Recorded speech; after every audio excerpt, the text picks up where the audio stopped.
या ठिकाणी त्याने जरी स्पष्ट सांगितलं नसेल तर माझी मिसेस पण महायुतीचा घटक आहे, मी पण महायुतीचा घटक आहे. या ठिकाणी मी पूर्णपणे महायुतीबरोबर राहील. कारण त्याने मला कालच सांगितलं होतं की हा त्याचा माझ्यामुळे बळी आहे. कारण त्याचं कारण असं आहे की आत्तापर्यंत मी त्याला काल विनंती करून सांगितलं, राजकारणामध्ये अनेक कुटुंब फुटतात, तसं माझंही कुटुंब राजकारणात फुटलंय. त्याचं कारण असं आहे की मी त्याला सांगितलं आजपासून मी तुला व्यक्ती स्वातंत्र्य देतो, पण आजच्या दिवस ह्या विषयात माझा आहे. म्हणून त्याने या ठिकाणी सांगितलं की मी या निवडणुकीतून थांबून घेतो. निश्चितपणे बाकी महायुतीबरोबर मी आणि माझी मिसेस निश्चितपणे त्या ठिकाणी महायुतीबरोबर असणार. तुमच्यावर दबाव आला होता, तुमचं एक पत्र व्हायरल झालं चौकशीचं, आणि त्यातून तुम्ही तुमच्या भावाला माघार घ्यायला लावली कारण कुटुंब अडचणीत येणार होतं, अशा स्वरूपाची चर्चा आहे. ते पत्र समोर आलं. बघा, या ठिकाणी नाशिक विधानसभेची जेव्हापासून निवडणूक झाली तेव्हापासून तुम्ही सर्व ज्ञात आहे. यापूर्व विधानसभेचे आमदार माझ्या मित्रांना मध्ये टाकता, माझ्या मित्रांनो केसेस करता, माझ्यावर करता आणि खोट्या करता. आता माझी केस हायकोर्टात स्क्वॅशिंगला आहे आणि निश्चितपणे तो खोटा गुन्हा दाखल केलेला आहे. आणि खोट्या गुन्ह्यांना आणि अशा पत्रांना घाबरत मी कधीच नाही. हे काही त्या विषयाचं मूळ नाही, पण निश्चितपणे ते पत्र काल निघालं. आता याचा त्या पत्राचा आणि ह्या विषयाचा सहभाग हा कसा आला मला त्या ठिकाणी माहीत नाही. पण आपल्या पूर्व विधानसभेचे आमदार, आता काल मला एकाने प्रश्न विचारला मुंबईमध्ये की राहुल डिकले त्यांना भेटले असतील कुठे. राहुल डिकलेंनी सांगितलं की राहुल डिकलेंनी मला सांगितलं म्हणे युतीमध्ये ही जागा बीजेपीला न सुटू देण्यामागेही मी होतो आणि गणेश गीतेंना उमेदवारी मिळू नये यामागे मी होतो. म्हटलं ते आमच्या राज्याच्या पार्लमेंटरी बोर्डाचे चेअरमन आहे, त्याच्यामुळे त्यांनी सांगितलं असेल कदाचित म्हटलं, कारण राज्यातले सगळे निर्णय तेच घेतील. महायुतीची जी समन्वय समिती आहे त्यांच्या अनेक मिटिंगा झाल्या. त्या ठिकाणी त्यांनी कालही आपला एक नगरसेवक होता नाशिकचा, दोन्ही दराडे बंधू मुख्यमंत्र्यांच्या दालनात असताना ते एकाला दम देत होते आपल्या एका नगरसेवकाला की तू फार गणेश गीतेंची वाहवा करतो. तो माझी या शहरात 4-5 एकर जमीन आहे, मी त्यांची करेल नाही तर अजून कोणाची करेल, मला धमका देता. मी माझ्या घरी खाऊन पण सुखी आहे. त्यामुळे या पत्राचा आणि या भानगडीचा काही अनुषंग नाही. पण मी गोकुळला सांगितलं मी या कुटुंबाचा प्रमुख आहे आणि माणसाने एक तर राजकारण आणि व्यवसाय या दोन गोष्टी नेहमी वेगळ्या ठेवल्या पाहिजे. काय मी एक व्यावसायिक पण आहे आणि व्यवसाय ज्यावेळेस करतो एक तर राजकारणी हा 100% फुल टाईम रिकामा पाहिजे, म्हणजे मग त्याला कोणाचं दडपण येत नाही. जेव्हा माणूस व्यवसाय करतो आणि व्यवसाय आणि राजकारण जेव्हा एकत्र येतं तेव्हा या गोष्टी निश्चितपणे येतात. मी त्याला काल विनंती करून सांगितलं की आजपासून तुला ज्या पक्षात जायचं, ज्या पक्षाचा सक्रिय सदस्य व्हायचं, याच्यानंतर मला कोणी माझ्या नेत्याने जरी विचारलं तरी मी सांगून देईल की आजपासून गोकुळचं व्यक्तिमत्व हे स्वतंत्र आहे आणि त्याच्या विषयात मला विचारू नका किंवा माझ्या विषयात त्याला विचारू. दबावातून माघार घ्या. दबावातून माझा दबाव असेल त्याच्यावर, कारण माझा दबाव त्याच्यावर होता की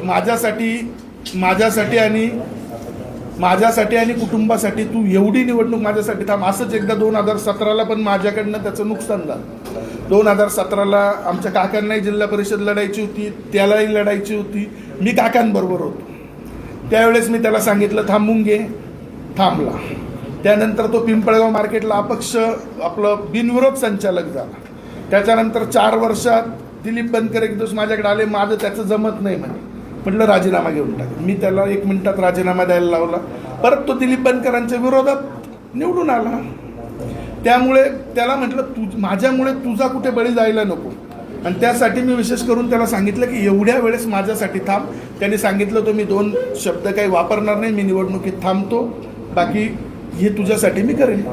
मगाशी एक जो प्रश्न उपस्थित झाला, मागच्या वेळेसचा अनुभव बघता जरी पाठिंबा दिला असेल, माघार घेतली असेल, तरी जर नगरसेवकांनी जर मतदान केलं आणि जर उद्या वेगळा धक्कादायक निकाल लागला तर मग कसं बघायचं याच्याकडे? ते बघा, एकदा राजकारणात अनेक गोष्टी या देशात अनेकदा विरुद्ध घडलेल्या आहेत. मुख्यमंत्री बोलले, उपमुख्यमंत्री बोलले, 3 मंत्री या ठिकाणी काम करणार आहे. त्यानंतर आम्ही पण या ठिकाणी काम करणार आहे. आणि याच्यानंतरही जर काही उलटं झालं तर ते आमचं नशीब म्हणावं लागेल का? दराड्यांचं नशीब म्हणावं लागेल. आता आम्ही सगळी मेहनत घेऊ, पण शेवटी काय असतं की आता तुम्ही आपल्या इथली लोकसभेची निवडणूक बघितलेली, आम्ही किती मेहनत घेतली. दिंडोरीमध्ये, नाशिकमध्ये आमचं काय झालं, लीड कमी झालं. आपण सगळेजण प्रयत्न करू. 454 मतं महायुतीच्या आहे.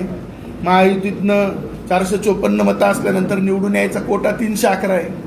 310 मतं पाहिजे. प्रयत्न करू आणि त्या ठिकाणी निश्चितपणे महायुतीतले जे घटक आहे ते निश्चितपणे बरोबर राहतील अशी मला खात्री आहे. कारण गिरीश भाऊ बोलले, CM साहेब पण बोलले, आमचे शहर अध्यक्ष पण फार काळजीपूर्वक काम करता. त्यांना म्हणजे एकदम कधीही सांगितलं 11th आवरला याला व्हीप द्या, त्याला नोटीस द्या, ते सर्व देता वेळेस. त्यामुळे निश्चितपणे त्या ठिकाणी तुम्ही सांगितलं की गोकुळ गीतेंवर माझा दबाव होता, तुमचा कोणाचा दबाव होता? नाही, माझ्यावर आता काय दबाव असेल काय नसेल तो माझ्या मनाचा आहे. पण मी त्याच्यावर दबाव दिला की तुला इथे माझ्यासाठी थांबायचं. तुमच्यावर कोणाचा? नाही, माझ्यावर कोणाचा दबाव नव्हता आणि माझ्यावर काही दबाव असला तरी मी तो तुम्हाला सांगणार नाही. तुम्ही भाजपचे सक्रिय सदस्य आहात, गोकुळ गीते सदस्य नाहीये, मग तुम्ही तुमच्या नेत्यांसाठी भावाचा बळी दिला ते? हो, का की या राज्याचे जे उपमुख्यमंत्री आहे एकनाथ शिंदे साहेब, त्यांचे माझे पण खूप चांगले संबंध आहेत.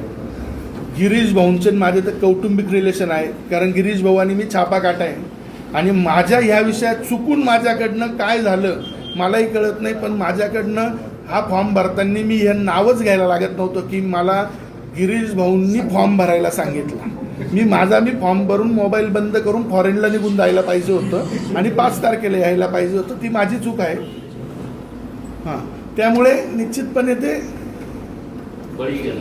माझ्यामुळे गेला. त्याला मी सांगितलं माझ्यासाठी तुला एक निवडणूक नाही लढायची, तुझ्या कोणत्याही निवडणुकी त्याच्यानंतर आयुष्यात मी पाठीमागे राहील, तिथं तुला कुठलीच कमी पडणार नाही. पण माझ्यासाठी आणि गिरीश भाऊंसाठी, कारण हे सगळं बालन गिरीश भाऊंवर जात होतं, त्यामुळे माझ्यासाठी गिरीश भाऊंसाठी या निवडणुकीत तू शांती घे. ओके. Okay, thank you. यस.